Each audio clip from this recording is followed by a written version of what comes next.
What up? What up? What up? It's Rec League Podcast, man. I'm Randy Little. I hope y'all have enjoyed the previous 100 episodes. It's Rec League. There's gonna be hiccups. 100 episodes. At least 62 of them had malfunction of some sort. But that's what Rec League is. We're not perfect. We're not professionals, but we know enough to keep y'all entertained, and that's what we do on this. Honestly, this is the one. December is always a complicated month for my podcast, for our podcast, for this podcast, because one December episode automatically goes to favorite movies, and I hit the table, favorite movies of the year, and that's the next episode. That's episode 102. That's the end of the year episode every year, but I've come up with a new system. So this episode must be Christmas themed, and the very first ever Christmas themed episode I did, I invited multiple friends and family members onto Skype calls individually, and they gave me the favorite movies that they like to watch in December. I'm bringing that back. It was Rocket's idea because I was drawing blanks on something creative, and we as a group, me, Rocket, Nick, the Wi-Fi in the shitty Wi-Fi in Dallas kept Eric from joining in. Sucks. I was gonna roast him because we, like I'll mention in a couple minutes, linked up in person, and we had fun. But what because I really wanted his input and what he wanted to see, and it was just me, Rocket, Nick, and yeah, we kept it fresh. We had a bunch of different movies. Like, we talked Christmas movies, not particularly our favorite Christmas movies, but that's how the game goes. If we just talked about our favorites, the podcast may have only been 25 minutes long. Let me hit y'all recently with the theatrical releases. I guess the weekend in between episodes, Violent Night came out on the 2nd of December. So we recorded the 27th, so the 2nd. This past weekend, Empire of Light had a limited release. I didn't realize it was limited until literally Friday. Upcoming, you got Avatar, The Way of Water. 13 years later, the sequel to Avatar is finally coming out. Celebrate. And then Christmas weekend, you got Puss in Boots, The Last Wish, Babylon, the new Damien Chazelle, I Want to Dance with Somebody, the Whitney Houston biopic, which may or may not be getting a title change 2 weeks from release. And then Glass Onion, basically Knives Out 2, is going to be on Netflix. Oh, water break.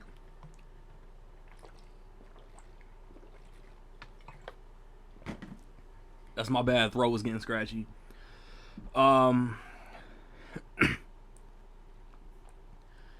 Physical media.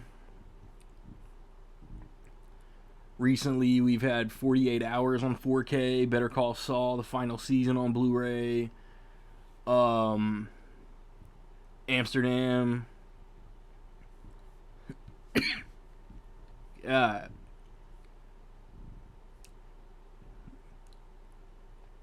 Some crap.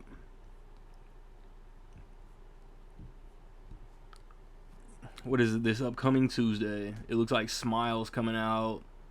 The Woman King is coming out.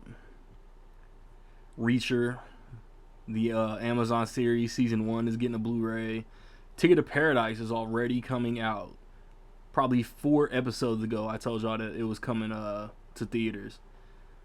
Maybe more than 4. But yeah, man, holla at me one time. Let me know what y'all adding to the collection. And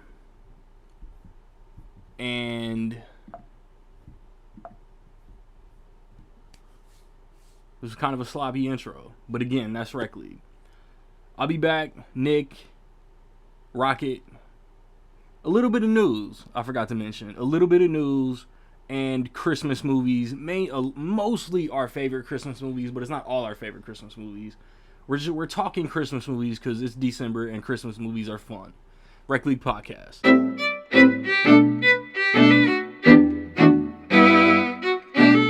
Well, we back. 3 of the 4 of us. And it's gonna be the last time for 2022. Next episode is everybody's top 5 of the year. Following episode after that, January 1st, is the 5 most anticipated of 2023. Get those lists ready. And I'm gonna put this out there right now. Eric ain't here because I beat him in Connect 4 to basketball, so he is scared to face that on wax. Baby. Yeah. I don't even know what the hell you're talking about. Yep, same here. Baby. I was in Dallas. He lives in Dallas. Last weekend, and we all linked up at this spot called like Round One. It's like a great times, incredible pizza place. Mm-hmm. You know what I'm saying? It's food and games and shit. Pizza Planet. There you go. Exactly. Jake and Merritt had me on some lemon pepper wings, and they was cool. I prefer sauce over the seasoning, and the pizza was good though. Jake was roasting, and Eric was in there. Came through. Dope to finally get up with one of y'all in person. We're not gonna talk about the game that he beat me at because I'm the host. I can do that. But I beat him in a game, and I've been riding that high for 9 days. So we got a little bit of news to finally, after a minute and a half of me rambling, get on to some movie shit. Yeah. Do we care about Rush Hour 4? I'm assuming Brett Ratner won't direct. It's gonna be Rush Hour for life. But that's not like a slight to Bad Boys for Life though, because I really like Bad Boys for Life. Which also had a new director. I don't care yet. Like I feel like Rush Hour 4 is, like they've been saying that for 15 years. Yeah. Like, I don't like Rush Hour 3 came out, I'm guessing, but I'm probably spot on, like August 10th, 2007. So they've been talking about Rush Hour 4 ever since August 11th, 2007. Yeah. And I'm like, As Jackie Chan confirmed, they're in talks, whatever that means. Yeah. I mean, it's something. But it's just like, Jackie Chan confirms it's in the works. I'm like, I feel like I've read that before. Like, yeah. He also confirmed Karate Kid 2 is in the works. Said that like 5 years ago, too. So. Yeah, like, fucking Brett Ratner probably said that he was, like, working on the script while Tower Heist was in promotion or whatever. Yeah. Hercules. I don't want to go too long into this, but Nick knows for the audio only crowd. Nick knows. It's not even a mixed bag. I just think it's ridiculous. News come out. The first little snowball was Wonder Woman 3 canceled. Then it turns into Patty Jenkins didn't want to do any rewrites. Then it's DC movie A, B, and Z shelved. And now James Gunn, while is trying to do a fucking job, him and Peter, the guy that's obviously not the voice of DC Studios, wants to. They're trying to come up with this. They're trying to come up with their own MCU, a 10-year through flow of interconnecting movies, and all these fucking Twitter geeks that don't have a life are trolling James Gunn that he has to break away. And no, you're a fucking idiot. Gal Gadot is the shit. Ben Affleck is the shit. I love Zack Snyder. But this is he's the Kevin Feige of DC. So enjoy your fucking Shazam. Enjoy your fucking Flash. Blue Beetle. Aquaman and the Lost Kingdom. Because and there's a rumor, because obviously he's not going to confirm anything probably until next Comic-Con. Or if they bring Fandom back next year. Momoa is probably out as Aquaman, and they're gonna recast him as Lobo. Mm-hmm. He should have been. He should have been Lobo in the first place. Wait, do we need Lobo? We don't. We need it. That's what I'm saying. Like, I understand that in the comic books, every single character that's ever been drawn has had their own issue eventually. Yeah. Excuse me. That does not mean every single character DC wants to use needs their own movie. It'll be fun, and it's perfect casting for the title character, but we do not need a Blue Beetle movie. No. I mean, like, it might be good, but they haven't reached that level of, like, that Marvel. Yeah. At MC, it's like, okay, well, we already did Avengers. We got there. We did it. Now we can do Guardians of the Galaxy or Ant-Man or whatever weird shit we want to do now because we did it. And they haven't done it yet. Like, Justice League wasn't it. No. The theatrical version. Right. Was not, like, that was not the first, like the video game, you get to the first big boss. Like, they didn't do that. Like, they didn't get there. So, the fact that we're just skipping around and they're just like, okay. Dude. Walter Hamada, Jeff Johns, whoever the fuck is in the Warner Brothers offices, they're wadding up spitballs, putting it through a straw, and whatever character they hit gets a movie. Birds of Prey movie? And they're just like, yeah, we'll fuck do it. Yeah. Margot Robbie's a draw. Make an excuse to put her. You also got to remember though too is Peter Safran, James Gunn, they are right now head of DC Studios. But what they say is not the end all be all. Facts. At the end, it's and they only signed a 4-year deal, so their 10-year plan might not even come to full fruition. Exactly. Written it down yet? Like, that's my whole thing. It's like they've been in charge for like 5 minutes. Like, I feel like that news just broke about them. Like, I don't feel like they're in the chair yet. It was literally the week after Black Adam came out. Yeah, like, I don't even feel like they are in the chair. It's kind of like when somebody gets elected president, but they don't start till like January. I feel like we're still there. Like, they haven't sat down in the chair and been like, okay. They're not getting sworn in until next Christmas. Yeah, like that. In my head, I'm like, of course everybody just started flooding James Gunn on Twitter. Like, of course. They're like, okay, tell me all your thoughts you've ever had about Henry Cavill. And I'm like, my brother, like, he just woke up. Like, he's not even, like, this is just a new job. So the fact that, like, all these things came out, and there were no sources. Everybody was just like via Deadline. Yeah. Like, Deadline is right about 50% of the time, from what I gather. They just they're like kind of like glorified TMZ when it comes to sharing things on Twitter. Like, they get word, they put it out. Then everybody just shares it mindlessly. Like, they were just like, Black Adam's going to lose $100 million. Wow. But then The Rock was really just trying to save face. Like, he know that shit lost money. Well, yeah, but it's like straight from the horse's mouth. Like, The Rock comes up and says, we actually are looking at a profit of about $47 million. I'm like, okay. Yeah. I don't care. Like, I'm like, okay, cool. I hope it did make money. I don't root for movies to, like, flop. Of course. But I'm okay, sure. But then it's like, the Black Adam sequel is very unlikely. I'm like, okay, I guess. It seems like they set up his continuing adventures pretty well, and if it made money, then whatever. Yeah. They're like, Hawkeye movie is currently in the works. Or Hawkman, excuse me, not Hawkeye. And I'm like, why do they think that'll work? Black Adam didn't make enough money, but then it did make money, but not really enough to do a sequel, but enough for a Hawkman movie. I'm like, where are we getting this information? Like, we're making this up. And Zaslav clearly doesn't want to throw comic book movies on HBO Max. No. That's what he did with Blue Beetle. Remember, Blue Beetle was supposed to be an HBO Max movie. He saw what it looked like.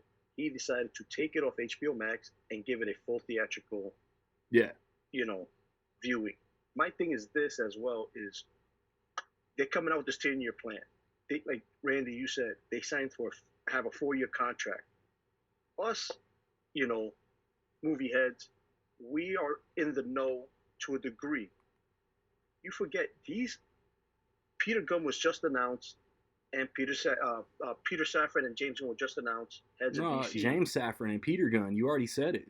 Yeah, I know, to the backwards. But at the end of the day, it's these conversations probably were had months ago when the transition was going to happen.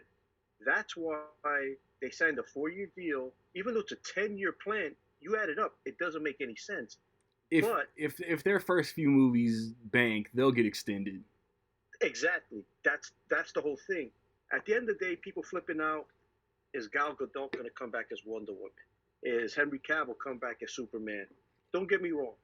I would love for Henry Cavill to come back as Superman. That's the one thing I hope happens.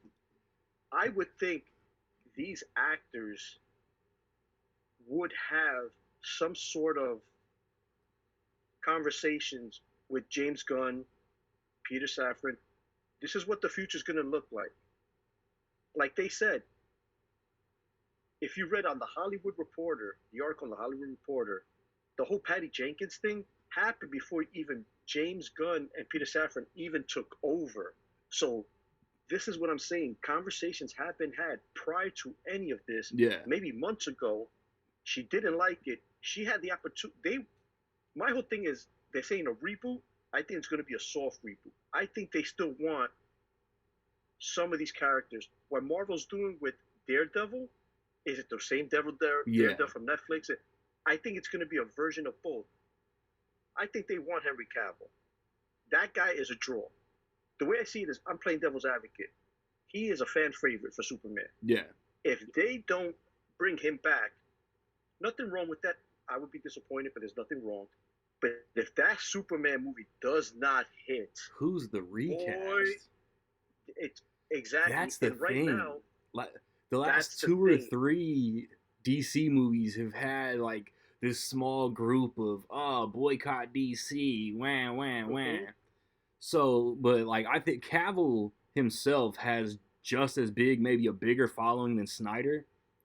Absolutely. And it's like every time they've tried to do Superman, including Cavill, Brandon Routh, it's been a no-name. So, or a guy with like a couple things on his resume. So it's like, it's not like they're going to cast a big name. Like when the Wolfgang Peterson Batman v Superman was rumored 20 years ago, there were all these big name up-and-coming actors in talks for like both roles. And it's like... I remember reading the George Miller Justice League when I was in high school, and it was DJ Catrona, who's in Shazam now. Yeah, it was him and Adam Brody were going to be Superman and the Flash. Brody's a good Flash. Yeah, and it was like Armie Hammer as Batman. Yeah. One time they were talking about Common as the Green Lantern. That's kind of perfect. That would be good. That would have been great. In 07? Yeah. Like, this was before The Dark Knight came out. I was like, whoa. I remember I was like sitting beside my girlfriend, like in the class. I'd be like, babe, look at this. Like, we had our big ass laptops. Nick, I don't care. And she was just like, I don't know what I'm reading. Like, that's a memory I have. It's gonna change the world. Little did I know. But it's yeah, like, I remember being like, DJ Catrona, who? Armie Hammer, what a weird name. What a cannibalistic name. Yeah, my whole setup is this: I see people also on Twitter saying, and I do get it. It's blurred lines in the sense of Peacemaker, that's James Gunn. Peacemaker's pushing forward. That's the thing. The Suicide Squad, those characters are probably going to be pushed forward. That's where I think there might be an issue. I'm not saying there is one, but there might be where you put someone just Twitter calling him out. Let it see what develops, because my whole thing is with the Lobo. That's James Gunn to the T. He brings out like Polka Dot Man. He brings out weird characters. The funny thing about the whole DC is, besides Man of Steel, they never came back to a Man of Steel 2. Affleck never got his own Batman movie. You have the trinity of trinities of characters in Wonder Woman, Batman, Superman, and how do you fail by not even giving Affleck a shot of a solo Batman movie and not backing it up with a Man of Steel 2. Nobody's But gonna yet convince Wonder Woman, me. Nobody's gonna convince me that Man of Steel 2 getting bullshitted, all the reaction to Suicide Squad and Batman v Superman was all Warner Brothers listening to Twitter instead of sticking to their plan. They listened to social media, they panicked at the box office, and they fucked themselves. Yeah. It's like Batman versus Superman was like one of those things. Like they looked at it like it was a failure. Yeah. Because it didn't make $1 billion. And they've put out movies since that have made less. And I'm like, first off, we shouldn't be making, and I stand by this, whether we're talking Marvel or Avatar, anything, we shouldn't be putting so much into movies that they have to make $1 billion to break even. Yes. Like, you want your movie to make $1 billion, but we're living in kind of post-COVID box office now where that's not really an expectation. Like 2019, there were like 6 Disney movies that made $1 billion, and they were all kind of expected to. Like it was like the one $1 billion. Frozen 2 will make $1 billion. In game, oh for sure, easy $2 billion. It's like now it's like I didn't expect Black Adam to make 800, 900 million. No. But it's like it shouldn't have had to break even. Like that's ridiculous. So it's like the fact that Phil looked at Batman versus Superman like it was a flop because it topped out at like 800 something. Yeah, it was like 863 or something like that. Like, holy shit, that's a lot of people that went and saw it. Even with like its word of mouth was not that good. So they out instead of just see. It was like Wonder Woman came out right after. What was it, like a year later? Yeah. Wonder Woman was fantastic and everyone loved it and it made a lot of money. Didn't make $1 billion. I'm like, I just don't. They just should have stuck with. I don't know. At first, I was kind of relieved. Like I was like, they're obviously copying the Marvel formula, but they're doing it in a different way. So at least I'll give them that. Like they aren't just doing a Superman movie, a Batman movie, a Wonder Woman movie, a Flash movie, and then having them all meet up.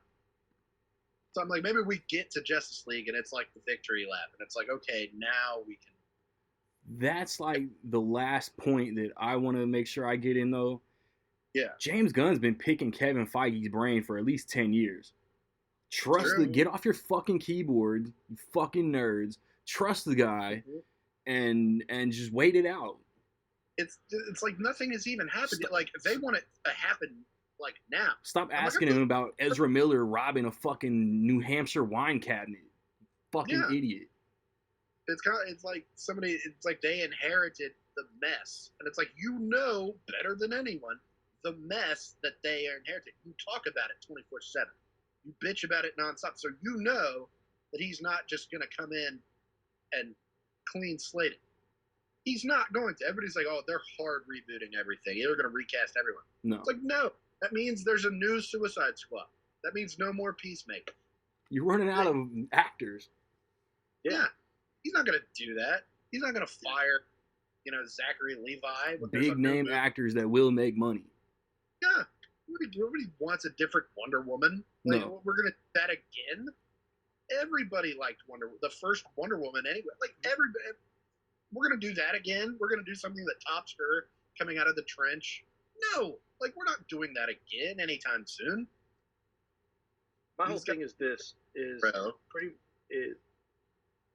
I think, like we said, a soft reboot. I think he's going to give these actors, besides Jason Momoa, because like I said, they want to target him for Lobo, the chance to come back. Even though Patty Jenkins left on her own accord, now that we got all the details out, I think he's going to give Gal Gadot the option. We want you as Wonder Woman. Now, whether she takes it or not, that's up to her. I think the same thing. Go ahead, Nick. Well, she made that like Instagram post or like Twitter post. She already knew at that time. Yeah, exactly. Knew this was coming. That was, to me, reading that in hindsight, I'm like, oh yeah, she's staying on as Wonder Woman. She's just she's bracing us for a new direction. Yeah. Yeah. Well, the funny thing about this too is we all need to work. Actors need a job. Yeah. what offers is she getting? She is known. Yeah, she was in one of the Fast and Furious, movies, a couple of them. She's done a couple of things here and there, but what franchise actually brought her out front and center? It's Wonder Woman. Death on the Nile. Enough champagne to fill the Nile. Anyway. But I honestly think, and James Gunn, like Randy said, you hit on the head. He was going to be, I think, Kevin Feige's right-hand man. If this whole scandal with Twitter didn't happen years ago, he would have probably been all Marvel.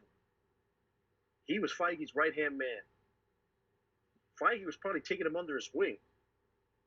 I think he's the perfect guy to help run DC. Warner Brothers definitely leaked those old tweets. That's what's like. There is a proof. Like people talk about like a higher power. Everything happens for a reason. Yep. You're like, that's bullshit.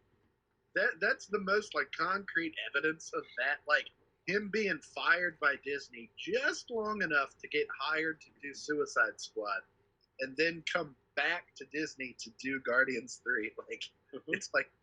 And a pretty silly Christmas special. Yeah. It had to be just offensive enough, but like not offensive enough for everyone to like agree that he should be fired. Like everything had to be in place. It's really something. I think at the end of the day, let Gunn and Safran come out with their plan. Remember, like I said, they haven't even shown the plan to Zaslav. For all we know, Zaslav could be like, nope. Or, okay, I like the plan, but we got to tweak this, we got to tweak that. Because remember, prior to any of this news, Zaslav wanted to meet with Henry Cavill. And I'm just using him as an example. He wanted him back as Superman.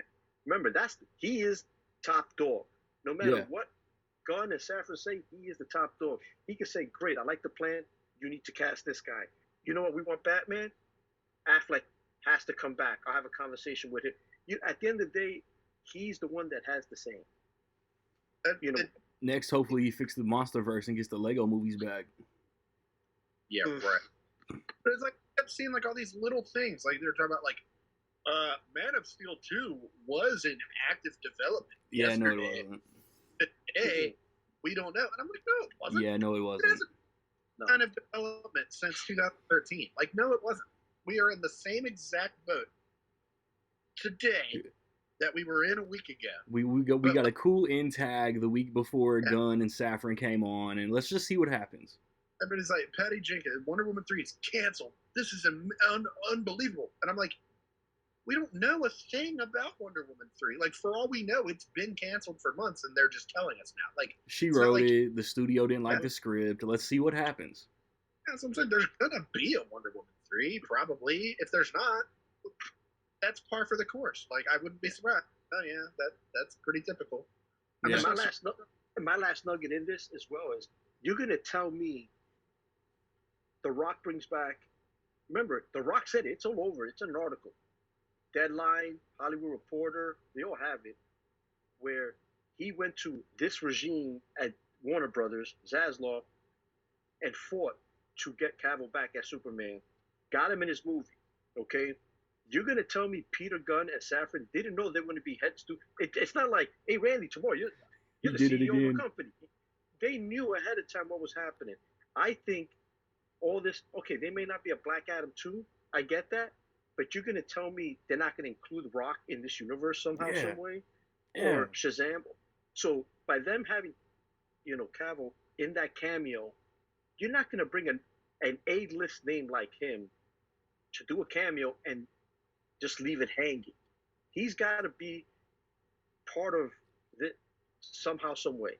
And remember, Viola Davis was also in that cameo scene. Funny, she was still Amanda Waller in Peacemaker. So just put the people only want to hear what they want to hear. They only want to see what they want to see. That's it. I want to see Gal Gadot 24 hours a day. All I want to see. Also, I'm going to put it out there, like, everyone hated Wonder Woman 1984, but me and Randy. Pretty much. Like, I don't get, like, I'm like, I understand people not liking it, but to read about it now, you would think it was like Morbius level. I'm like, can we? It's like, no, bro. Like, Kristen Wiig played a character that's been in comic book movies for decades. Forever. And Pedro Pascal played a character with an arc that mirrored Diana's. Like, it wasn't a bad movie. I have not rewatched it. I've been meaning to. I've been wanting to, but like, I need a reason to like get in the headspace, and I just haven't had one. It was And, good, like, but it can I be remember- better. Fine. And even if it drops a little in my rank, I'm like, it wasn't bad. It certainly was not the worst of even the DC movies. All right, shitty Rec League podcast transition. Rocket, Yeah, what's up? give me the movies that you must watch every December. Christmas Story, Yes. Holiday Inn, The White Chingy song? Christmas, Home Alone. There you go. Those like top four. Man, this Elf. Those are like my five that I basically watch. Yeah. My top five right there. Nicholas? So this is five that I have to watch. Not five, because I have more than five. Not five, yeah. Well, like, it's like Home Alone, but the Home Alone, like 1 and 2. Those are like my desert island Christmas movies. Like, I would say, like, you asked me, like, what is the all-time best Christmas movie? It's A Wonderful Life. To me, it's just like the end-all, be-all. I'm like, that's just Good one. that is the spirit of Christmas on celluloid, and I have to watch it every Christmas Eve. But like, if I was on a desert island, I would take Home Alone like 1 and 2. Like, I don't want to watch It's a Wonderful Life every day. I want to watch it like once a year in a special time. I could watch Home Alone 1 and 2 like 5 times during the holiday season, and have before in my life. Let's see. Miracle on 34th Street. I think both. That's the rare thing. Like, the original and the remake are as good as each other, and like, I agree with that. I could honestly watch the remake more than the original. I just think it's just an update, and it's just as good as the original. My dad has always loved A Christmas Carol. Like, that's his favorite thing about Christmas. So, like, when we were a kid, we would watch every version. Like, every version. There's 100 versions. Like, he's seen them all. And, like, we used to watch them as a kid. And the two best, there's the Albert Finney musical version. It's just called Scrooge. Hands down the best one. And then it's followed pretty closely by the Muppets. And I usually, if I don't watch, I try to watch a few every year, but those are two that are always on the docket. Like, I might switch up the other ones. Those are the ones that I can't skip. Don't freak out next year when I do a Muppet movie binge and watch a Muppet Christmas Carol in like August. Yeah, don't do that. It's not allowed. Also, it's 30 years old. It will be. Happy Today, right? Yeah, happy birthday to the best Scrooge movie that isn't Albert Finney. To the best Muppet movie. And then, there's a few that I have to watch. But like Christmas Vacation. Like, if you told me I couldn't watch Christmas Vacation, I'd be pissed. Love Actually is one that That's a good one. I like really ride for on the podcast. I remember we did another episode where I like felt like I was defending it to my death. Yeah. Everyone else was like, "What? Why do you love it so much?" I was like, "I'm white and straight. Like, it's about me." The one time I saw it, I remember thinking it's fine, but I need to rewatch it. Oh, it's so good. It's so good. It's so cheesy, but like, it's like perfectly cheesy. Like, some movies are over the top. It's like, ugh. I think, looking at my list, I think my Christmas season rom-com is The Holiday. Holiday is good. The Holiday is really good. The Holiday is good. And it's like another one. It like walks that line, like cheesy. It's over the top, but like that's 4 really good performances. Yeah. Like Holiday. Like Kate Winslet is so good at Holiday. There's also a lot of different underrated Christmas movies. You know, not that I'm calling like, we forgot the Santa Claus movies. Those are pretty good. Rocket, chill. Let me ramble off my must-watch movies, and then I might name drop one of them. Santa Claus 3. Like I've made, like, starting this year, I've made Die Hard. December 1st is Die Hard Day. Every year for the rest of the time that I live. Yeah. But then December 25th every year is Home Alone. The 26th is Lost in New York. The 24th, I double bill the Santa Claus and The Night Before. And then at some point throughout the month, I gotta fit Scrooged in somewhere. Mm-hmm. That's cool. I usually watch Scrooged every year, and it's pretty great. I'm gonna watch The Night Before. I had to like switch up my thing this year, so I'm going to watch The Night Before on Christmas Eve this year for the first time. And I feel like it'll be a good choice. But it's I like, usually watch. I saw Elf in the theater on Thursday, and because of this pointless but fun James Cameron binge, and then a full Shrek rewatch before Puss in Boots, I think Christmas Eve is the next time I'm gonna put in a Christmas movie. Fairly. Yeah. Yeah. No. I feel weird if I'm not watching Christmas. Like I've got to watch Avatar on like Wednesday. Yeah. I'm forward to it. Like I'm like, Yeah. God, I got 3 hours watching some. I love re-binging a franchise, but I hate doing it in October and December. Yeah. It's a lot of stuff. Yeah. It's not so bad this year, but like past years where we've had a Star Wars, Jumanji, top of a Star Wars, like I want to kill myself. Like I'm like, 2017, yeah. Fuck yeah, 2017 had Pitch Perfect, Jumanji, Star Wars. I feel like something else was in there. Got like 2 Christmas movies in that year. So I only have time for one a day. I'm lucky if I. And see, like the Shrek binge falls right on Hanukkah, so like I don't have time to squeeze in 8 Crazy Nights. It's pretty short. If you can make time, it's only like 75 minutes long. Ooh, you might have found me a workaround. Yeah, Shrek's an hour and a half. I can do that. I don't have time for a full Shrek. I just don't. Even if I'd have watched them in like November on my own time, like I still didn't have time. Well, put it like this: if you could rewatch Avatar, you could. Avatar's almost basically the full length of 2 movies. So I mean, 2 hour-and-a-half movies. You could do that. You could knock off 2 Christmas movies that are an hour and a half. It's not. I usually like work, do one, and then I'll throw one on like as I'm going to bed.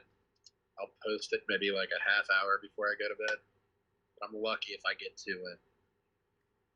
You a big animation guy, Rocket? Yeah. So you can throw on Arthur Christmas or Rise of the Guardians or the Rise of the Guardians. That underrated flick right there. The Illumination Grinch. Mm-hmm. Which Grinch do y'all prefer? I'm kind of on the fence with Rise of the Guardians. I do think it's underrated. In terms of like when I watched it, I'm like, dude, this kicks ass. But I also don't think it like reached its full potential of its concept. I agree with that. I agree with that.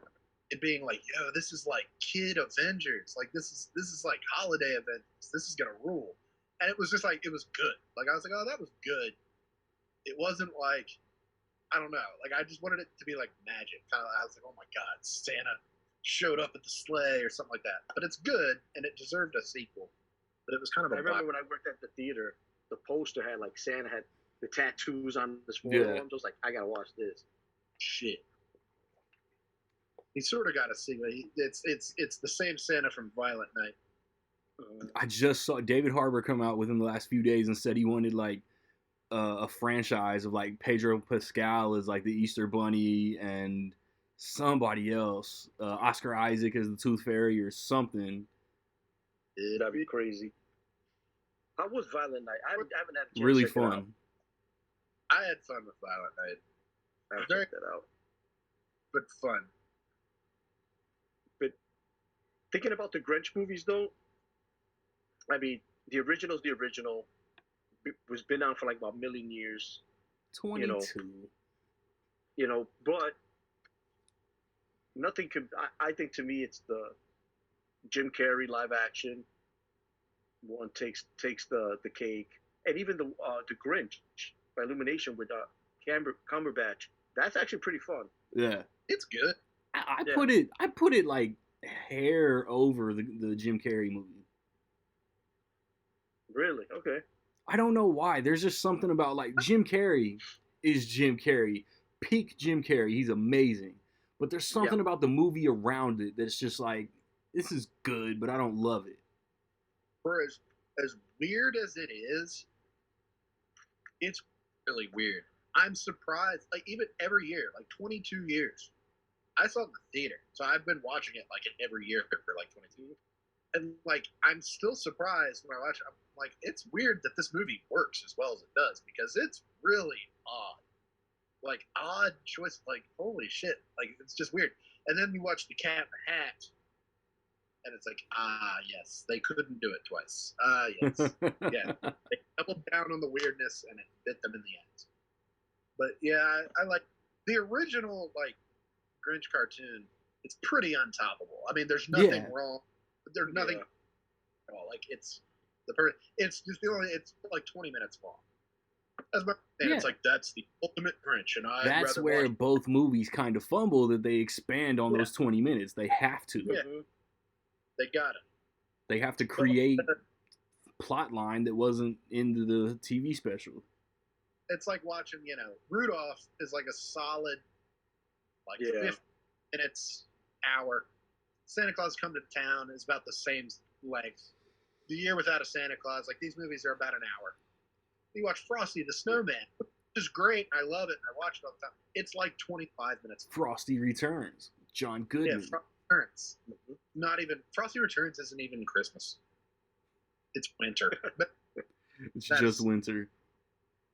I mean, but at the time, like Charlie Brown is like 25 minutes long, and I wouldn't change a thing about Charlie. Yeah. Those are classics. Yeah. So, who am I to say? I don't know. Yeah. But with the Grinch, with Cumberbatch, my favorite character is Kenan Thompson's Mr. Brickleball. That guy, every time he goes, spot on. Yeah, I like that one. It's like a different spin. Like it's, they didn't have to do it, but like they knew it would be successful, and it was. So it was just like a different take. Like he's not as mean to his dog this time, and this one he's more sad than angry, which I'm like, I like that. Like it's more like he's just kind of like mad at the world as opposed to just hating the Who's. Like he still has to go to Whoville to like shop. Like he's more like a depressed Grinch that doesn't want to leave his house. I'm like, that's cool. That's like a different spin. So I like it. Like I've watched it every year since it's come out. I haven't gotten like pissed off at it the way people do. Where do I want to go? Nick, what'd you think about Go? I hadn't watched Go in like 20 years. It's fun, right? Because like I thought like for years I just like I saw Go. I remembered it more as kind of like everybody compares it to Pulp Fiction. It's in my head. The vibe is very Tarantino. Yeah, in my head it was kind of like, oh yeah, it was kind of like that kind of movie. I like forgot that it was Christmas until like a couple of years ago. And it's not that Christmassy. It's just like the time frame. Yeah. I remember it being good, and it was good. I'm not gonna like watch it every Christmas. Like no. I'm like, I could fill that time with a shittier movie like Jingle All the Way. You watch your mouth. You watch your mouth. Yeah. Rocket, I'm gonna just point out that like I'm wearing movie themed Christmas gear. Nick is wearing movie themed Christmas gear. You just got a yellow mustard color hoodie on. It's a Legland hoodie. Okay. Wu-Tang is for the children. Yep. Diversified. You forgiven. What's your favorite Christmas themed movie in a franchise that's not a Christmas franchise? And why is it Friday After Next? It's not Friday After Next. No. I always stick up for Friday After Next, and every time I watch it, it's like dumber than the previous time I watched it. No. I guess with the caveat, mine's Batman Returns. Oh, that counts. Then that's gotta be it. Because right? I'm looking like Harold and Kumar, Bad Moms, Christmas Vacation. Daddy's Home 2. That's one that I was thinking of right there. Daddy's Home 2 is funny as shit. I need to add that back into the rotation. Oh, because I watched it last year, like in free time. I want to say it was like Christmas Eve, like with my family. Like we turned on something and it was on there, and I was like, okay, we'll turn that on. Oh wait, and we laughed our asses off at it. I was like, man, I need to add that back into the like rotation. Maybe it's Die Hard. Does that count? Because Die Hard 2 Christmas too. Yeah, Die Hard and Die Hard 2 are Christmas movies. 3, 4, and 5 are not. Lethal Weapon's a Christmas movie. 2, 3, and 4 are not. Yeah. We're getting Lethal Weapon's another one. I still, even putting like Die Hard and Lethal Weapon in the conversation, I still like Batman.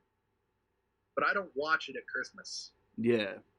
I feel like if I only watch it at Christmas, that like, I don't know, spoils my whole thing. I like Batman. 5 years ago I did, and ever since I've only watched it with the franchise. If I'm watching Batman Returns, I'm at least watching 89 too.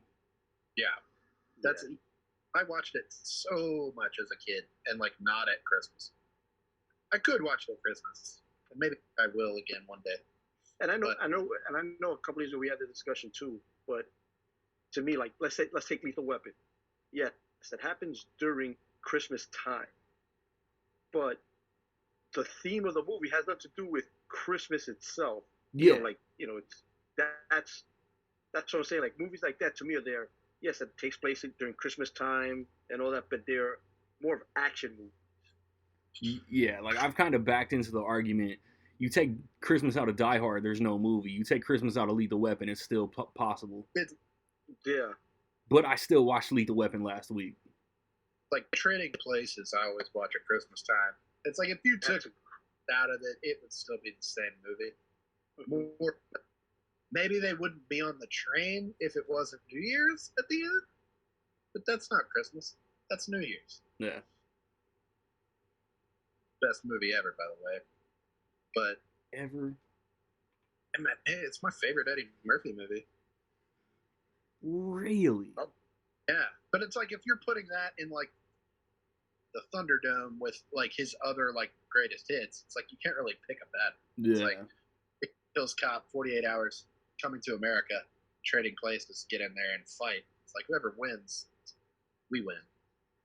People still forgetting one of my underdog Eddie Murphy movies, Distinguished Gentleman. I like that's another one. I don't think it's winning that battle, but it don't have to win. It just has to be in there. Let me see. Have y'all? I know Nick has. Rocket, have you watched Spirited or the new Christmas Story? I haven't seen neither yet because we're gonna do a binge here. Spirited, we don't have Apple TV, so that's why. But we do want to see it. Will Smith is. You can go. Will Smith. I heard. Well, no, he's giving away 2. Yeah, he's giving away 2 free months of Apple TV. You don't have to watch Emancipation. Yeah. No, okay. I was like, I want that. Yeah. Don't watch Emancipation. I promise. I eventually will. I'm not looking forward to it now. You don't have to. From what I've been hearing, it's a rough. Like he's fantastic in it, but it's a rough watch. I can go as far as to say he's fantastic. I'm not gonna shit talk Emancipation on the podcast. I'll do it when we get off. Yeah, Spirited was fine. It was better than Emancipation. Ooh. Which is your preferred stop-motion Robert Zemeckis Christmas movie? Oh, Polar Express. It's really if I'm being honest. I don't go crazy over Christmas Carol or Polar Express. I saw Polar in the theater on Christmas with my family. Like they brought it they brought it back in the big theaters on Christmas Eve. And for some reason it was like we all went and saw it. And when I saw it in the theater, it worked for me in the theater like better than any movie. Like I was like, and I was like, I want to say I was like maybe 14, 15, something like that. Like I was not an itty bitty child, but I was like, oh my God, there he is. Like there's like, ladies and gentlemen, it's Santa. And I was like, it's him. Oh, he heard the bell. Fuck. Like I got so into it.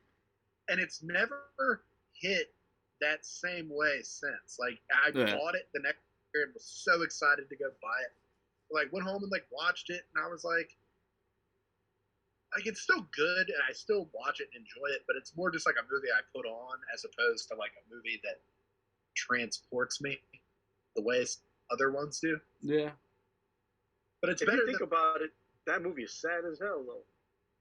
Kind of a sad movie. Yeah. You know. Yeah, like you're getting older, and it's like you feel like the world is moving, and you're like, do I move on with it, put childish things aside, or do I hold Christmas in my heart? And so I was the hook, line, and sinker for that. I was just sitting there like, dude, you just have to believe. You'll hear the bell if you believe. And like, it just doesn't hit when I watch it anymore. Like, when I watch it, I'm just like, yeah. I just think of the annoying kid. I don't know. I think about A Christmas Carol. You know, I think what they thought, big name Jim Carrey. You know, in it, it's going to make tons of money. It was okay. It wasn't as good as I thought it would be, but that's, you know, they thought the big name Jim Carrey, you know, he did The Grinch. Yeah. Why not do another one, you know, another Christmas movie? And Jim Carrey's Jim Carrey, did a fine job. It was decent, but it wasn't nothing huge to talk about. Like I said, the Christmas Carol's always just been a big thing with our family. That came out, and we all went and saw it as a family. Like, it was a special thing. My sister even came in from Ohio. Damn. But like, not to see the movie. Oh. Like people were like, all gonna go see A Christmas Carol. Like, it's such a big deal. And like, we saw it in 3D, and we all were like, that was, like B minus. We were like, that was fine. It's a very like by the books adaptation. Other than like the stop motion, like the motion capture, like performances and all that, like the 3D, it's very by the books. That's why I kind of enjoy the version or the Muppet version, because or like Scrooge, like they're just a little wet. Like it's not A, B, C, D. Like, it's all a little weird, and we're gonna sing a weird song and do something weird, and then like that one was just very by the books. And I'm like, if you want to watch a by the books version of A Christmas Carol, there's way better ones. Yeah. But it's fine. I don't watch it every year. Like, if I'm gonna watch A Christmas Carol, I'm gonna change it up. So how come you guys haven't seen Fat Man? That's a good one right there. I don't care about it. I still like that one. Nick, I don't know. Fucking watch Fat Man. I didn't care about it. Like, I was like, Mel Gibson. Like, come on. Oh, that was good. It was fun. Yeah. Like, we're both him being like a jerk. And I'm on. Like, Santa. What do I want to bring up? Nick, Halloween or Christmas? The Nightmare Before Christmas. Oh, I watch it at Halloween. I used to watch it at Christmas as a kid. I can even remember watching it on Christmas Eve once with my dad and him being really like confused by it. I might try to squeeze it in. Like, it's Halloween to me. Ooh. Like, when I watch it at Halloween, it just feels right to watch it at Halloween. If I were to turn it on now, it just wouldn't feel right. I don't know. I don't disagree with people that watch it at Christmas, but I'm seeing it less and less, and so I'm like, that's good. That's good to see. It's like it's a change of tone. Yeah. You watch it in October, it's expected. That's another one that I just love. Like, I wouldn't change. The only thing I would change, I would make it like 4 hours long and just watch it all. Yeah, I love that movie. I love that it's like Christmas mashed with Halloween. I just watch it at Halloween. Like, it just feels right to kick off. To me, that's like kicking off the holidays. Yeah. Like that's the holiday season, and then you go to the end of the year, and it's like that kicks it off. Like, it's like here, Hollow Thickness. Rocket. I agree with Nick. It's definitely more of a Halloween movie, but I watch it for both. Yeah. I watch it both. If I gave you a list of a Shane Black related movie, what you watching? Predator. No. Everything he's wrote, most of what he's wrote and directed has Christmas related themes. That's what I'm getting at, fucker. Yeah. Predator. That takes place. I was just trying to like nudge y'all towards Kiss Kiss Bang Bang real quick. That's a good one. Was That's that an underrated one. Michelle Monaghan is in a very good-looking Christmas-themed outfit. Yeah, I haven't watched that movie in a while. I do have it. Maybe I'll add it. I'm always looking for things to add. I've got like that, like The Long Kiss Goodnight. He did that one too. I haven't watched them in like years, so maybe next year. That shit is Maybe all 90s cheese. Yeah. Fuck you, Reindeer Games. Was the Nice Guys Christmas? That's what I was trying to remember. I couldn't remember.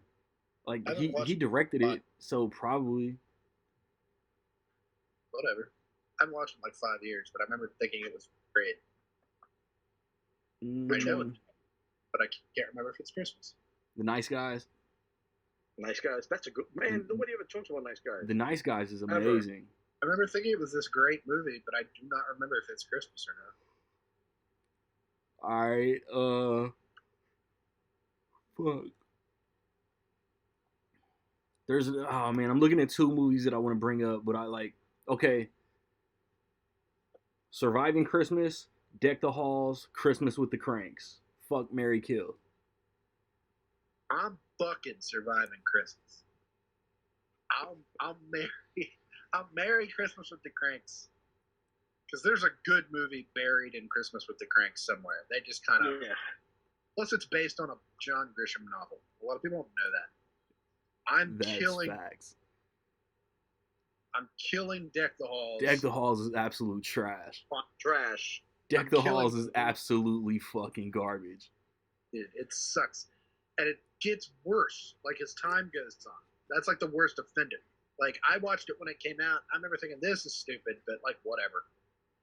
And, like, watching it as an adult, I'm like, this is... Ew, they're perving on their daughters. Yeah. It's disgusting. I like, Surviving Christmas has some, like, weird humor like that. Yeah. But it's... Like, the thing is, like, the dude pretending to be his grandpa, and then he's an actor, so he gets his understudy to fill in, and the understudy comes in and is flirting with the mom, and it's like, why is she flirting with her dad? It's stupid, but it's so stupid that it's, like, kind of funny. Deck the Halls doesn't have that. Like, it's like, oh my god, no. That makes terrible. I wish I was dead. Yo. Like, Christmas is watchable. It's just also very stupid. Like, so you got Surviving Christmas, like, peak Sopranos James Gandolfini with Affleck, like, on that border of douchebag Geely and almost to Hollywood land. I'm a great director, Affleck. Yeah. That was, like, one of his last, like, shitty movies of that era. He really did. Like, that was 2004. Yeah. It came out in October. Perfect release schedule. It bombed to the box office, got horrendous reviews, and it was out before Christmas on DVD. That sucks. That's like now. That's like getting released in the theater now with good reviews. But it was out like a week before Christmas. And I remember going to my mom, and she bought it. We're literally buying Ticket to Paradise 6 weeks after the theater on Tuesday. Yep. Tuesday. But this was like, they were like, we have to make some money. Fuck. Yeah. Can't wait a year to put it out. No one will care. Hey, Christina Applegate did that one too. So, and like picked it up, and I showed my mom. I was like, dude, this is already out. He was like, all right, let's get it. I was like, okay. And like, we got it, and I took it home and like laughed. Like, it's not good, but I don't really mind watching Surviving Christmas. Like, it's stupid, but like, it's funny. Like, it's got laughs. Like the cast is funny. Like, Ben Affleck gets some laughs. Like, Christina Applegate is like game for the material, and what's her name is always funny. Catherine O'Hara. Yeah, Catherine O'Hara. She can't be bad at something. No. Gandolfini's funny. It's a holiday tradition. Yeah. I can't believe you love another Kevin. It's just stupid. Like, its worst offense to me is just like, wow, that was dumb. Christmas with the Cranks is kind of the same way. I'm like, it's just kind of uninspired. Like, that was dumb. Like, they tried to make a quick buck. Tim Allen in another Christmas movie. Let's go. And Aykroyd are neighbors, and it's like, I guess, okay, fuck it. Like, why not? Trading Places reunion.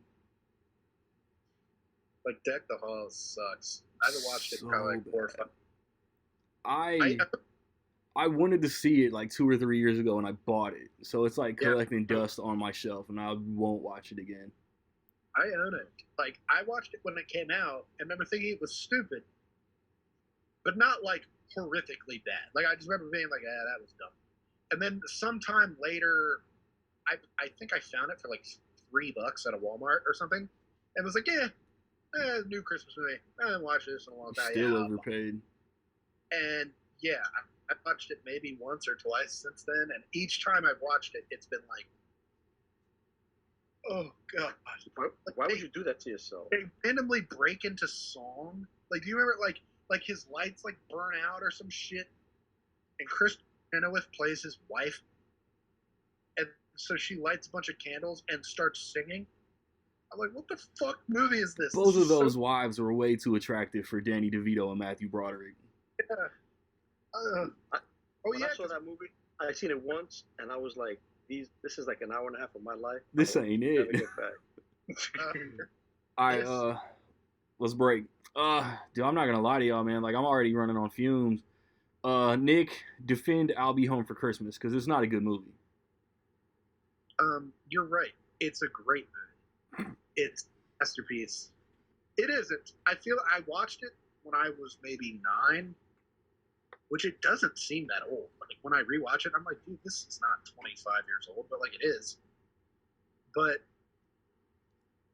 I think if I'd have watched it as an adult first, I probably would be like, yeah, this blows. But I think just watching it as a kid, it was like that kind of edgy, like kids PG humor. It just kind of worked for me as a kid. Like, I was like, Disney don't really make movies like that anymore. Like the kind of PG, like First Kid, Mighty Ducks. They don't really do that anymore. Nah. And that's Disney's new flaw. Like we said earlier, like if it's not chasing $1 billion, it's just not coming out. Kind of IP. There's like Blank Check, yes, Man of the House. I'm not calling these good movies, but it's like I miss them. I miss that era. Yeah. There's a pocket of 90s nostalgia where those were all great. Yeah. And to me, it just fit in with this. Like, it was like, oh, dude, another great one. And they did a few in the 2000s. Like, Freaky Friday was good, Holes, things like that. But even those were still kind of based on previous things. Yeah. But that's mostly just it. Like, it's mostly nostalgic, just kind of like I watched it as a kid enough times while it was new that I was like, well, this is great. This is as good as Jingle All the Way. This is as good as, other bullshit like that comes out. And I still think that. It's just as an adult, it's mostly just tied to that. Whereas if I were to show a friend or somebody it now, they'd be like, dude, this sucks. You suck. Like, you just don't have taste. And it's like, no, that's not the case. It's funny. I think Jonathan Taylor Thomas is like great in the movie. Like, he's all charisma. Yeah. Like, he makes the movie work. And Jessica Biel could not have been older than like 16 in that movie. She's always had a thing for JTs. Like she could not have been. But she's supposed to be like a college, like, senior. She kind of looks like one. She looks older than Jonathan Taylor Thomas. Like, she looks way out of his league in that movie. And by the math, she turned 40 this year. It's like, by that math, like, she could not have been older than like 15 or 16 in that movie. Crazy. I'm saying that in a creepy way. I'm just thinking, like, I think about it now when I watch it. I'm like, how do you go to like a 15-year-old and give them this script and be like, you have to be like a college casting directors? Hey, I know you're not really comfortable in high school yet, but get ready to play a college senior. To say, like, her parents probably had to be on set for that movie. Like, that's just math. Like, reading it, I'm like, she couldn't have been an adult. But anyway. The past 2 or 3, maybe 4 years has given us like a wave of like streaming service Christmas movies. Netflix dropped 2 Christmas Chronicles. HBO Max has done the Christmas Story sequel, which I guess now is like the Halloween 2018 of A Christmas Story. They also did 8-Bit Christmas last year. Skip 8-Bit Christmas. Disney Plus pushed out that Home Sweet Home Alone bullshit. What am I forgetting? Disney Plus done a lot. They did Noel. They did God. Noel, yeah. I'm looking right at it. They just dropped the Santa Claus series just now? Yeah, this is a movie podcast, Rocket. Yeah. I'm just playing. We've talked TV before. The Santa Claus series kind of sucks. Does I'm it? not gonna lie. It's not great. Oh. It's not. But it's not great. Is that a don't waste your time watching it? No, like, if you can get the episodes are only maybe like a half hour each. All right. So if you get through it all in like a day or two, go for it. But like, for it to be like the nostalgia dive that I think they're really were going for in like the marketing. But isn't like the overall plot of the season kind of like modern? Like there's a modern thing going on that I don't remember what I heard it was about. I don't know. It's a whole lot of exposition dumps to explain why they haven't done shit with it in like 20 years. Not to spoil, it's in the trailers, it's in everything. It's like Bernard comes back and they have to spend like 2 minutes explaining why he looks like a 40-year-old guy. And it's like, wouldn't it be easier to just not do this? Not like, David Krumholtz, who was like 40 in the original movie. Yeah, like that's the thing. I remember thinking he was an adult in the original, and he was like a teenager. He was just one of those guys. He just looked old. But I'm like, wouldn't it have been easier to not exposition dump the whole story and explain all this, and just not do it? Like we could have left it at 3 movies, and we would have been fine. Yeah. I don't hate it, but it's not really hitting. I think there's only 1 episode left. All right, that's not bad. If I get my week off, I can probably squeeze it in. Yeah, like it'll watch. I'm gonna say if the first Christmas Chronicles isn't the best streaming Christmas movie, then maybe it's 8-Bit Christmas. Netflix did one 2 years ago. It was called Jingle Jangle. That was really good. I didn't watch that. I kind of watched them, but it's Forrest Whitaker, Keegan-Michael Key. I think Ricky Martin was in it. I need to rewatch it, but it was very good. Also, Happiest Season on Hulu. Oh, that's probably the best one. Yeah. I forgot all about it. I've rewatched it like once or twice since it came on. And because I'm just thinking, like, Spirited was fine. Noel, A Christmas Story, Christmas were kind of ass. Home Sweet Home Alone was definitely ass. I'll give Home Sweet Home Alone. Nope. I'll give it this much credit. Nope. For kind of flipping the script, like. Nope. Trying to do something a little different, like with the robbers. Like they aren't robbers. Nope. They like looking for something that the kids stole. It's like, okay, you're trying. Because if you ever watch the other Home Alone sequels, like still sucks. You'll watch fans. Like Home Alone 4 is like an abomination against God. Like if you love Home Alone 1 and 2, Home Alone 4 is such a like. Don't they try? They recast Kevin and they like just it's dog shit, right? They recast it's supposed to be Kevin and Buzz and who was his sister, Lenny. Yeah, I forget. She might have been a cousin. Who cares? And it's mom and his dad, and it's supposed to be them, but like you start out, they're in a different house immediately. They moved. We don't acknowledge them. The parents are split up. I knew that. Whatever. We don't acknowledge them. The dad has a new girlfriend. And the dad is living with his girlfriend in this big mansion. And Kevin goes to stay at the mansion with his dad for Christmas. And he gets left home alone. His dad has to go work or some shit. And Marv is there to rob the mansion with his girlfriend. It was like French Stewart, right? It's French Stewart and Missy Pyle. You know Missy Pyle from Holy Dodge. shit. and like Charlie and the Chocolate Factory bringing down the house. Very funny. Two very funny actors. But it's like, it's French Stewart and Missy Pyle are robbing the house. And that's it. But it's like the kid sucks. The parents suck. Like everything about it sucks. Like holy shit. It makes 3 look so much better. I was going to say, as much as I give you shit for it, the only Home Alone that I would give a chance to and watch that Macaulay Culkin isn't in is Home Alone 3. 3 is so. Like so you're saying, Nick, Home Alone 4 is the Halloween Ends of Home Alone. Yeah, because the 5th one. Fans, there's your Halloween Ends reference.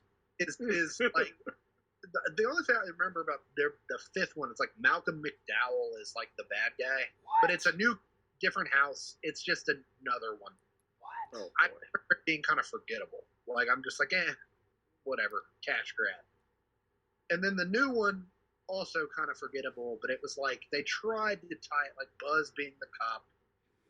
It was just clearly Disney trying to like, make a little money off something that they own now. Yeah. Like Home Alone 4 is such a like, just like, oh, are you fucking with me with this? Like this is so stupid. Why is Kevin still 9? Way to slide in the Bad Santa quote. Yeah. I love Bad Santa. I like Bad Santa. Yeah. That shit. That's a good one. That's kind of where I was headed next. Like, what's your like adult humor Christmas comedy? Like, I'm gonna like drop a couple that I've already said, like Bad Moms, Harold and Kumar, either Bad Santa, Friday After Next, Office Christmas Party. They're all pretty funny. They are. Like them, I put in that. Well, nobody thinks of that as a Christmas movie, but it's like 100% Christmas movie. Which one? Why Him? With Jim for sure. 100%. That was hilarious.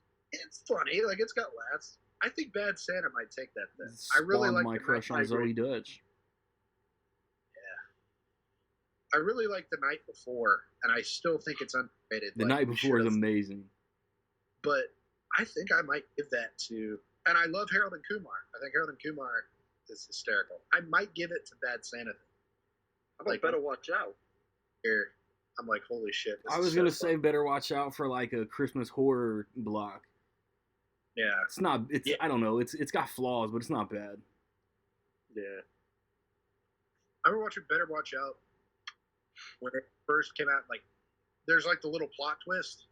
Mm-hmm. Having no idea. Like, I did not see the plot twist coming at all. Like, I was like, whoa. That's not what I thought. It didn't land for me. And then I watched it, was it the next year or the year after? I had forgotten the plot twist. Like, somehow. And I was like, I remember thinking this was dope. And it happened again. I've seen so many movies. I just forgot. Whoa. Wait, whoa. This is the movie? I thought this was the movie. The marketing, the poster and everything is different. But yeah, it's a horror movie. That's more of a horror movie than a comedy. True. But I mean, since we're kind of changing to that lane, have y'all seen Anna and the Apocalypse? Gotta check it out. I watched it last year. I don't really remember it, so I must not have. Pretty good. Zombie musical during Christmas. Yeah, it was like a musical. I'll rewatch it one day. It's when it doesn't have a Region 1 release. I'd have it if it did. Mine worked. Really? Yeah. Where did you get it from? eBay? Yes, where? Yeah. Maybe a lot of releases say like Region B locked and all that, but when you try them on your player, they work just fine. It's weird. Oh. Best Man Holiday is also a sequel with a Christmas theme where this franchise is not Christmas, and the TV season is about to come out. Best Man, yeah. But the series isn't Christmas. No. That's what I'm saying. I'm like doubling back from earlier. But yeah. The movie's good. Both Best Man movies are great. Really good. Yeah. Yeah, they are. I'm looking like You got like Nothing Like the Holidays, This Christmas, Almost Christmas, Love Almost the Christmas. Coopers. Like, what's your go-to like family all to come together and I don't know watch? if I have a quick two. I think Almost Christmas is underrated. Yes. It kind of got swept under. It came out. It was shortly after The Best Man Holiday, and like around the same time as Love the Coopers. Yeah. It just kind of like got brushed over. Like I just felt like nobody watched it. Like it's kind of like there were comparisons to This Christmas. I was like, why are you comparing them? I thought it was better than This Christmas though. Like when I watched it, I was like, dude, this is funny as hell. Neek and JB Smoove are on like top gear. It's been a couple years. I have This Christmas ranked a little higher. This Christmas is like fine. I don't know. I've only watched it maybe like 2-3 times in my life. It's just not like a staple for Christmas to me. But then again, none of those really are. Like I think Love the Coopers is fine. I think it's good. Great cast. The only reason I didn't buy it is I just heard it was trash. No, I don't think it's trash at all. I don't really know where that reputation came from. Like it's not like a classic or anything. Yeah. I might blind buy it next year. It's so much better than the Family Stone. That's one I want to watch this year. I've never seen before. I hate the Family Stone. I feel like I'm talking. I think we have had that rant last year. I fucking hate the Family Stone, dude. Like it's so depressing and like dumb. Like everybody's just fighting. That's all it is. And I'm like, I would watch The View if I wanted to watch this. That's people gross. sitting around. Rocket? Yeah. Why do you hate Last Christmas? Damn. Put it like this. First off, we own the movie. Last year, I thought we didn't own the movie, so I had to rebuy it again. No, and you're I was too. pissed off that we owned the movie. So that right there, that's enough. Stupid movie. No, y'all hating. I love Last Christmas. You do? Yeah. I don't know. Maybe it's because of Game of Thrones. I love Amelia Clarke. I'd give up body parts for her. My whole thing is this. If she needed a kidney, I'm not cutting off an arm. Yeah, because Michelle Yeoh's in it too. Yeah. You know, so it's. I just think it was like it reminded me of like a Hallmark movie. Damn, that's hate. Damn, that's hate. I was just playing. Damn, that's hate. Not like it's a little. I would put it a notch above like Hallmark, but not that high above. Like it is a little like once you start seeing where the little twist, where they're going. I remember in the theater being like, "Oh, damn, that's like, hate." Around and people are just fine, and I'm like, "All right, well, I'm glad y'all are enjoying it." I don't hate it. It's I don't love. I mean, the cast they got and the actor they got for it, you're thinking it's going to be something pretty solid. You know what I mean? It's at the end of the day, you know, you have Emma Thompson in it. You know, it's reason. You know, Henry Golding. It's my James Bond. You know, you thought there would be more, but it was just generic in that sense. Damn, that's hate. The soundtrack, great. We're going to wrap up this episode on Rocket hating. Like I said, I was already pissed off at the movie because I didn't even know. I knew we bought it, and then we bought it again. I was so mad. Yeah. And fair, that's not the movie. Are either of you picking Fred Claus over Four Christmases? No. Man, that's tough. That's a tough debate right there because I like Claus too, but no. Yeah. Four Christmases is underrated. Yeah, Four Christmases is really underrated. It's really not, but it's funny. Like it's stupid funny, and like it doesn't get acknowledged as. Same with Just Friends. Like to me, people are like, "Oh yeah, Just Friends." I was gonna bring that one up. No, that movie's hysterically funny. Yeah, it is. But I think it depends on the day. If you know, One day could be Fred Claus over 4 Christmases. It could be 4 Christmas over Fred Claus. Like, it just depends on the day you ask. I just think like Vince Vaughn is funny in both of the movies. Yeah. I think he's just really on his A game in 4 Christmas, and it just doesn't. I'm gonna do it too. Yeah, I'm gonna do it too. And he's like the part where they're like at the church, dude, and they're like, he's playing Joseph, and that shit is funny every time I watch. Like, audibly laugh, and that just doesn't really happen. And it just hasn't gotten a reputation for being a great Christmas movie in the almost 15 years since it's been out. Yeah. Its Rotten Tomatoes score is like in the 20s. That's hate. How? What? That's hate. Great, like 20s. Have you guys seen that? What was it? I think it was Netflix that threw it out. One of the very first streaming Christmas movies, Noel, with Anna Kendrick. That was Disney Plus, buddy. Disney Plus. That's what it was. Cool. Not great. Yeah. Again, like, it's fine. I didn't love it. It's been like, I watched it when it came out. That would have been like 19. Yeah, I watched it December 1st that year. I think I might have rewatched it the next year, like in a free time like thing, or like when my family was over or something. That's it though. Like, it's not on my like board to rewatch anytime soon. Godmothered was better, and nobody talks about it. It was Christmas. It was on Disney Plus. It was Jillian Bell was like a fairy godmother. That's why. And what's her name from Wedding Crashers? Isla Fisher. It's like she was her fairy godmother. Rachel McAdams. And it was kind of good, as I recall, but I haven't rewatched it since. It's been like a year or two. Maybe I need to do that. Spirited was fine. I feel like we didn't talk, like, you kind of brought it up, like the Christmas Story, Spirited. Yeah. Spirited was fun.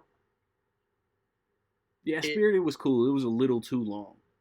There was, not to spoil anything, there was a thing at the end when, like, he was looking into the future, and a choice they made for one of the characters, the little boy, I don't want to spoil it, but, like, something that happened to the little boy who had been on, like, Instagram or TikTok or whatever.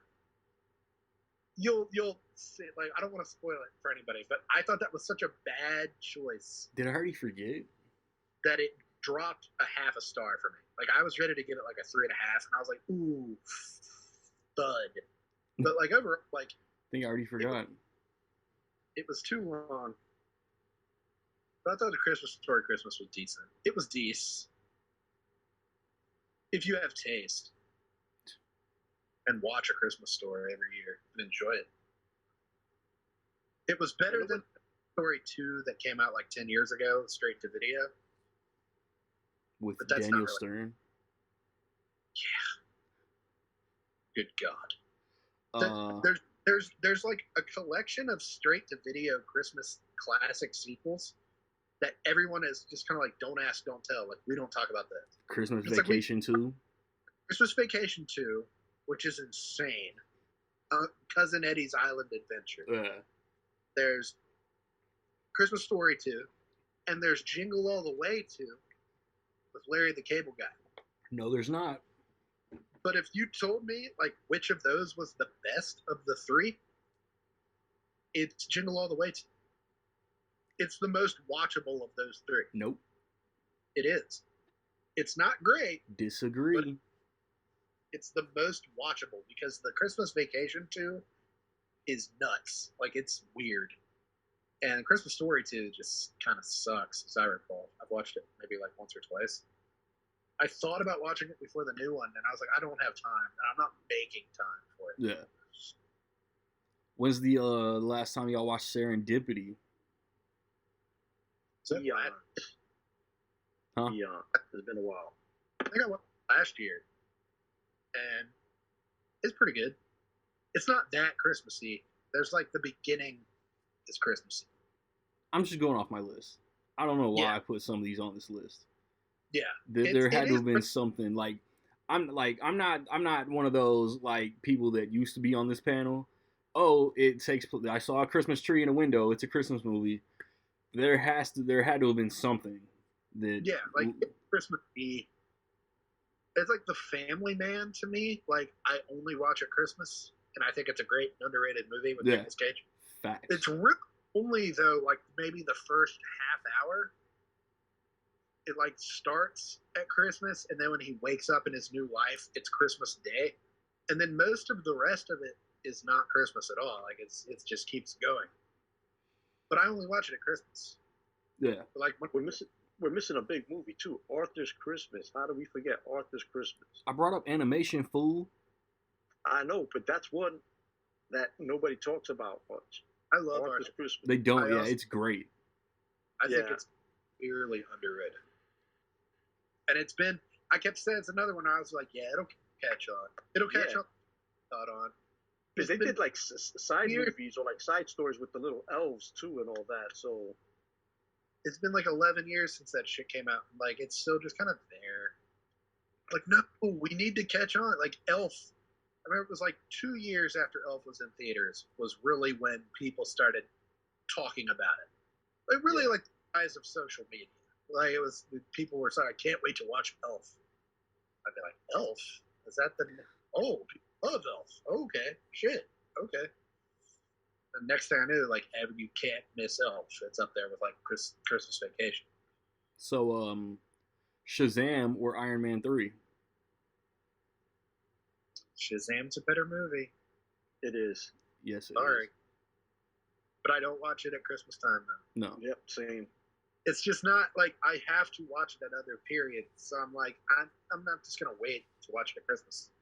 Yeah. I was like, when Shazam was supposed to come out this month, I wasn't mad. I was like, man, I'm gonna rewatch the first Shazam, but it's Christmassy, so like, who cares? Yeah.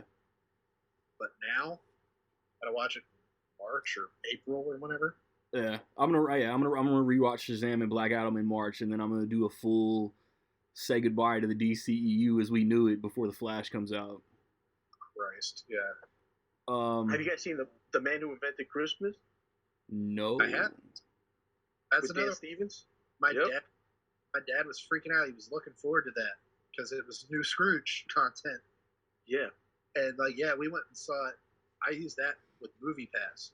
That was like 5 years ago. I was like, yes, one for the Man Who Invented Christmas, please. It was good. It was good. Yeah, I've watched it like once or twice since. Slide in any that y'all want to talk about because I've brought up most of this list, if not the whole thing. No. So like I'm always looking for different like ones to add or like revisit. Because I don't like when I do it on Instagram, when I do it, it's like I don't want to just be posting the same shit every day all the time. But it's like I could just do a different Muppet Christmas thing every day. What about Gremlins? The best thing in the world. Gremlins? Yeah, we didn't really do like a horror, like the actual horror conversation. Spit it out. Like Krampus. Krampus rules. Like, the only Black Christmas I've seen sucks ass. Like cellulite. Which one? Ass. 06. Was it the remake? I've only seen 06. Yeah, you gotta see the original. The original's so good. Yeah. Original's like, way better. It's so good. It's like Halloween vibes. Like it's everything you want in a little slasher movie. And then I don't know if you put a gun to my head, like if I would say 06 is terrible. Oh, but it is. It's so bizarre. Looking at that cast is the only thing that got me through it. I've never seen the 06 one. Never seen it. Weird. Gosh. And just great. Every choice made is a strange one in 06. And it's just like, oh, man, this is weird. But then the one a couple years ago isn't really weird at all. But still bad. It's not great. What, horrible? No. Is it better than 06? Like, probably.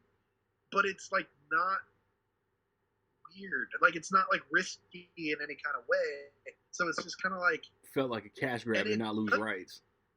None of them are. It's important to note that none of them are really remakes of the original, because 06 is nothing like the original at all. No, not even close. Plot-wise, really isn't either. Like they aren't even in a house, as I recall, in the newer one. They're in like a dorm, like fraternity house or some shit. Like it's like it all takes place at a school. I don't watch it very often. I think I've turned it on once since the theater. But the original is classic. Like you're stuck in a house. There's somebody else in the house. It's very like When a Stranger Calls, Halloween. Like people are stuck in the house and you don't know where the person is in the house, and it's very scary. So no like collecting eyeballs or anything. No, maybe not. But yeah, the original is like an all-time classic. Yeah. And then you got Silent Night. Margot Kidder's in that one. Margot Kidder is in it. But then you have like Silent Night, Deadly Night. Kind of a classic slasher. Like, I kind of want to try to find those. Well, the first one, you talk about like that being the only one that's like worth a damn. That is kind of the case with this. Like the first one is, I wouldn't even call the first one great. It's just like good, and it's like a slasher, and it was in its day. It was like real problematic. Like people were freaking out. And then the second one is like 50% just flashback footage from the first one. Yeah.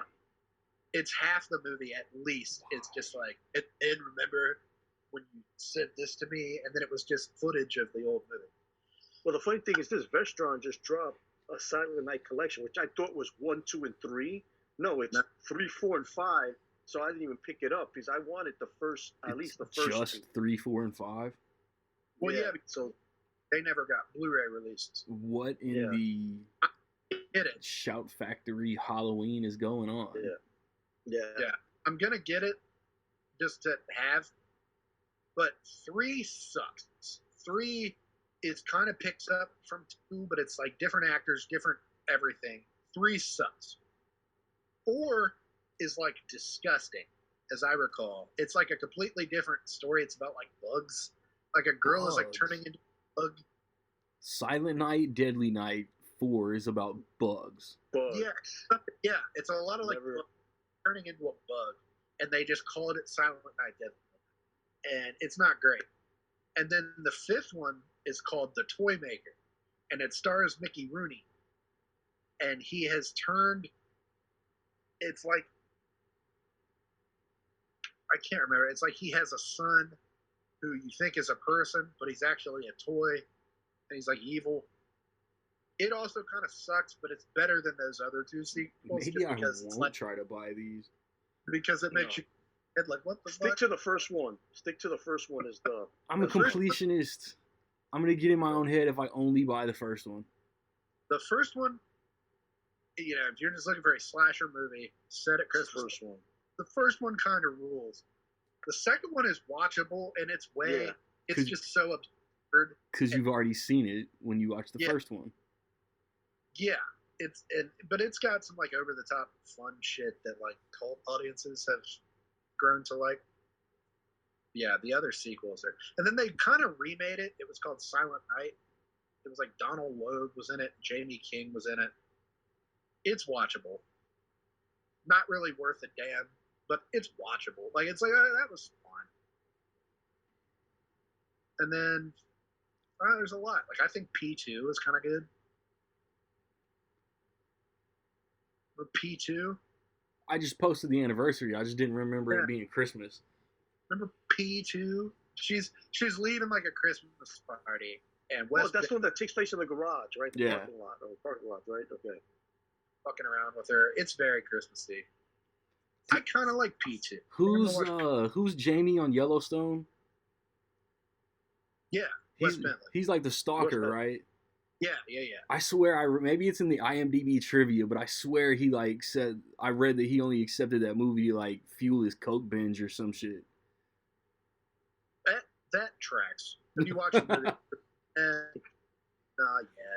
tracks. But like it, I in my head, P2 is like pretty good. Like it works. It's not like a game changer, but it works. It worked. I'm gonna watch those Jack Frosts. Oh, I wanted to grab those MVDs and completely forgot about them. MVDs, yeah. The reason why I didn't grab is I know they were having issues with them, so I just. They were supposed to come out last December, and I got really excited to buy them, and I was gonna do them last December, and then they like pushed them. So I ordered them like earlier this year. Target had some kind of like sale, like buy two get one or something like that. So I just ordered them with something else and got them like at the beginning of the year. So I've just been waiting to watch them. Check, because I heard Jack Frost 2 got, like they released the first one, the second one got pushed back again after it got released out. They pushed it back because they were having issues with it. So that's what I'm saying. That's why I laid low and I didn't buy them. Why that happens so often? It can't be more horrific than Michael Keaton one. Nah. Bro, like the late 90s was rough for Michael Keaton. Yeah, I heard, and now that I've watched that, it kind of makes sense. They said that George Clooney was supposed to be in that role, and since like visual effects were like different, they had already started designing the snowman and doing this and doing that, and then he like dropped out because probably he was doing Batman or something else. Good on him. Better. And so when they cast Michael Keaton, they didn't really change the way the snowman looked, and that's why the snowman kind of looks like George Clooney. Like when you look at it, he doesn't look like Michael Keaton at all. But it's like when you look at it, it's like he could maybe look like George Clooney, like back then. When you look at him, you gotta look at it. You gotta Google the poster and be like, oh, maybe. Oof. But yeah, Arthur Christmas is underrated. Arthur Christmas is severely underrated. Mm-hmm. Severely. I got a couple things on here that we didn't bring up that I really don't care if we talk about or not. Reindeer Games, The Ice Harvest. I got Sleepless in Seattle on here. Is that Christmas? Why would we talk about Reindeer Games? Dude? I don't even remember. I don't remember seeing a Christmas scene in that movie. I when I think of Sleepless in Seattle, like at Christmas, the only thing I figure is like Meg Ryan driving in the car, like listening to the Christmas music. And that's it. Maybe she's that's like singing "Arsis, Arsis, Arsis," and then the radio comes on and they're talking to the kid, and that's like it. I'm gonna have to remove that then. Arsis, Arsis, Arsis. Yeah, so watch Arthur Christmas, go see Violent Night, drop a comment, let us know what y'all like to watch in December. Like I said, next episode, top 5 of the year. The day after that, our most anticipated will come out. And off the top of my head, I think we will be all back together, hopefully 4 of us, and that Dallas Wi-Fi is working on January 8th. It's Rec League.